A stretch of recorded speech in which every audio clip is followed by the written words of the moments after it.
तो आप यहाँ पे देख सकते हैं कि वृद्धा पेंशन समाज कल्याण विभाग के द्वारा जो ग्राम वार पेंशनर की सूची यानी कि समाज कल्याण विभाग के द्वारा जो 60 साल के वृद्धजनों को पेंशन दी जाती है उसकी सूची कुछ इस तरह से तैयार की गई है। तो देख सकते हैं क्रमांक संख्या जो है यहाँ पे पड़ा हुआ है 1 नंबर। नमस्कार दोस्तों, कैसे हैं आप सभी लोग। उम्मीद करता हूँ आप सभी लोग बहुत ही अच्छे और बहुत ही बेहतर होंगे। तो दोस्तों, आज की इस वीडियो में आपने देख ही लिया होगा थंबनेल में कि किस पर होने वाली है। तो चलिए हम वीडियो को करते हैं स्टार्ट। वीडियो को स्टार्ट करने से पहले आप सभी लोग हमारे चैनल को सब्सक्राइब कर लीजिए और बेल आइकन को प्रेस कर दीजिए ताकि अगली वीडियो का नोटिफिकेशन आप तक तुरंत पहुंचे। तो चलिए करते हैं हम वीडियो को स्टार्ट। तो आपको गूगल पर जाके सर्च क्या करना है, ओल्ड एज पेंशन स्कीम, यानी कि जो ओल्ड एज पेंशन स्कीम ये लिख कर सर्च करेंगे तब भी आ जाएंगे। और नीचे जो इंस्ट्रक्शन दिया जा रहा है देख सकते हैं SSPYUP.Government.in। अगर आप यूपी से हैं तो यहाँ पे यूपी डालिएगा, अगर आप एन अदर स्टेट से हैं तो यहाँ पे जो भी है आप जिस स्टेट से बिलोंग करते हैं उस स्टेट को आपको फिल करना है। SSPY डालेंगे या ओल्ड एज पेंशन डालेंगे तो ऑटोमेटिक ही आपको रिडायरेक्ट कर देगा कि आप जिस भी एरिया में हैं उस एरिया की लोकेशन के अनुसार आपको रिडायरेक्ट कर देगा आपको। तो यहाँ पे आने के बाद में हमें सिंपली करना क्या है, यहाँ पे आप देख सकते हैं होम वृद्धा पेंशन, निराश्रित दिव्यांग कुष्ठावस्था पेंशन, ये सारे ऑप्शंस दिए होंगे। तो आपको डायरेक्टली हम आपको बता रहे हैं कि कहाँ पे जाना है। आपको सबसे नीचे आ जाना है पेंशनर की सूची, यानी कि पेंशनर की सूची जो है पेंशनर की सूची 2017-18, पेंशनर की सूची 2018-19, पेंशनर की सूची 2019-20, पेंशनर की सूची 2020-21, पेंशनर की सूची 2021-22, पेंशनर की सूची 2023-24, पेंशनर की सूची 2024-25। आप जिस भी वर्ष का आप देखना चाहते हैं तो यहाँ से क्लिक करके आप चेक कर सकते हैं। तो सिंपली हम 2024 और 25 का चेक करना चाहते हैं तो यहाँ पे जैसे ही क्लिक करेंगे तो आपको रिडायरेक्ट कर देगा आपकी मेन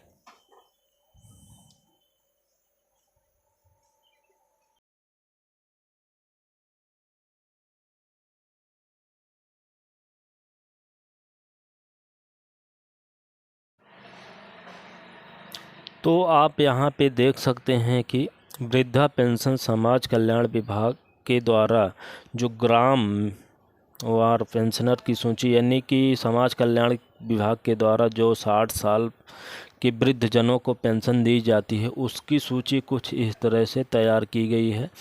तो देख सकते हैं क्रमांक संख्या जो है यहाँ पे पड़ा हुआ है 1 नंबर पे, यानी कि 1 नंबर पे जो है तो इसका क्रमांक संख्या ये है, ठीक।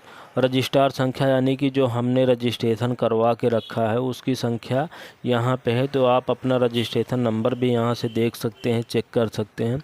और पेंशनर का नाम यानी कि जो पेंशन वृद्धजन जो व्यक्ति अपनी पेंशन को प्राप्त कर रहे हैं या ले रहे हैं या लेने वाले हैं उनका नाम, यानी कि जो 60 साल के हैं वृद्धजन हैं वो पेंशन प्राप्त कर रहे हैं तो उनका नाम भी यहाँ पे दिया हुआ है जैसे कि देख सकते हैं। उसके बाद उनके पिताजी का नाम, यानी कि जो 60 साल 65 साल के वृद्धजन हैं उनकी जो पेंशन आ रही है उनके पिताजी का नाम है। उसके बाद लिंग, यानी कि लिंग मेल या फीमेल जो भी हैं यहाँ पे लिंग दिया हुआ है। आयु, जो उम्र इस समय इस पड़ाव पर है उनकी उम्र, वो उम्र यहाँ पे दर्शाया जा रहा है। जैसे कि अगर उम्र बढ़ती जाती है तो यहाँ पे ऑटोमेटिक ही यहाँ पे अपडेट होता रहता है। वर्ग, यानी कि कास्ट, किस कैटेगरी में आते हैं तो ये यहाँ पे दर्शाया गया है। और उनका मोबाइल नंबर, जो मोबाइल नंबर रजिस्ट्रेशन करते समय फीडिंग कराते हैं हम, वो मोबाइल नंबर यहाँ पे कुछ इस तरह से दर्शाया गया है।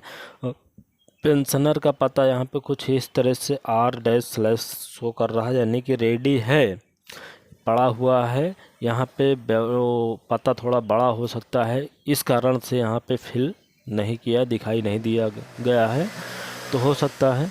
और धन राशि जो प्राप्त की जाती है, यानी कि जो पेंशनर हैं उनको जो पेंशन हर तिमाही पर जो पेंशन मिलती है, कितनी राशि मिलती है, तो यहाँ पे आप देख सकते हैं 3,000 रुपये पर तिमाही, यानी कि 1,000 रुपये पर मंथ यहाँ पे 60 साल के वृद्धजनों को प्राप्त की जाती है, दी जाती है।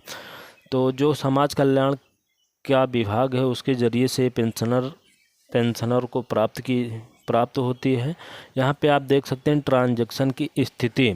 तो यहाँ पे आपके आधार, यानी कि जो हमारा आधार है उससे जो खाता अटैच है, आधार से जो खाता सीडिंग है, NPCI है, उसी खाते में क्या होता है, इसका पैसा ट्रांसफ़र हो जाता है। आपके आधार बैंक खाते में वृद्धा पेंशन की धनराशि सफलतापूर्वक हस्तांतरित की गई है। कृपया अपने आधार लिंक बैंक खाते को चेक करें।